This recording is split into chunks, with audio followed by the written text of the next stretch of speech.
Olá, tudo bem?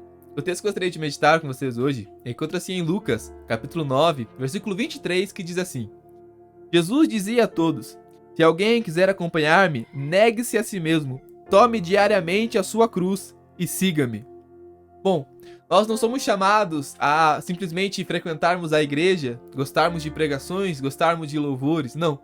Nós somos chamados a andar com o Senhor, em desenvolver um relacionamento íntimo com o Senhor. É por isso que Jesus diz: se alguém quiser acompanhar-me, se alguém quiser andar comigo, se alguém quiser andar por onde eu ando, Jesus então coloca algumas condições. Ele diz: negue-se a si mesmo. Talvez a condição mais difícil que nós vamos encontrar para seguir o caminho com o Senhor é negar as nossas vontades, é a renúncia. Por mais que muitas vezes o evangelho pregado por aí nos promete uma vida de facilidade, nos promete uma vida de só vitória, nos promete uma vida de conquista, na verdade, quando olhamos para um relacionamento com o Senhor, ele requer de nós renúncia. Muitas vezes andar com Jesus vai nos colocar em lugares que nós não gostaríamos de entrar, vai nos colocar em situações que nós não gostaríamos de enfrentar. Mas andar com Jesus é renunciar às minhas vontades, para que as vontades de Jesus prevaleçam. E precisamos entender que renúncia, não falamos apenas de pecado. Hebreus, no capítulo 12, versículo 1, diz assim: Portanto, também nós, uma vez que estamos rodeados por tão grande nuvem de testemunha, livremo-nos de tudo que nos atrapalha e do pecado que nos envolve e corramos com perseverança a corrida que nos é proposta. Perceba que ele diz: nos livremos de tudo que nos atrapalha e do pecado que nos envolve. Ele separa as coisas que estão nos atrapalhando e do pecado que muitas vezes nos envolve.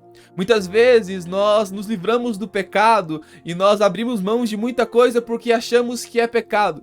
Mas muita coisa continua ainda atrapalhando e não permitindo que continuemos andando com Jesus porque não renunciamos certas coisas. Muitas coisas você vai ter que abrir mão, não porque elas são pecado ou porque são moralmente erradas, mas porque me é mais valioso andar com Jesus do que conseguir coisas nesse mundo. É por isso que o autor diz: livremo-nos de tudo que nos atrapalha.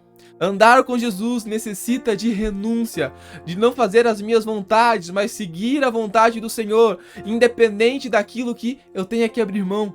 E ele continua dizendo: tome diariamente a sua cruz. Andar com o Senhor não pode ser uma decisão momentânea, não, mas é uma decisão constante de todos os dias renunciar à minha vontade, tomar a minha cruz. Todos os dias, constantemente, escolher caminhar com Jesus. Então, quando eu renuncio e diariamente, constantemente, eu decido caminhar com Jesus, só então ele diz: e siga-me. Porque é impossível segui-lo sem renúncia e sem ser constante. É impossível desenvolver um relacionamento, um caminhar com Jesus, fazendo as minhas vontades, fazendo os meus desejos. Mas quando eu abro mão da minha vontade, dos meus desejos e decido andar com o Senhor, eu posso segui-lo. E uma certeza eu tenho: o final desse caminho é glorioso. O final desse caminho é salvação. O final desse caminho é o próprio Cristo. Se você deseja andar com Jesus, se você deseja ter uma vida de relacionamento com Jesus, o final dela é glorioso. Mas nessa vida precisamos renunciar e ser constante nessas renúncias, para que possamos naquele dia ser levados e estar para sempre junto com Jesus. Que Deus te abençoe.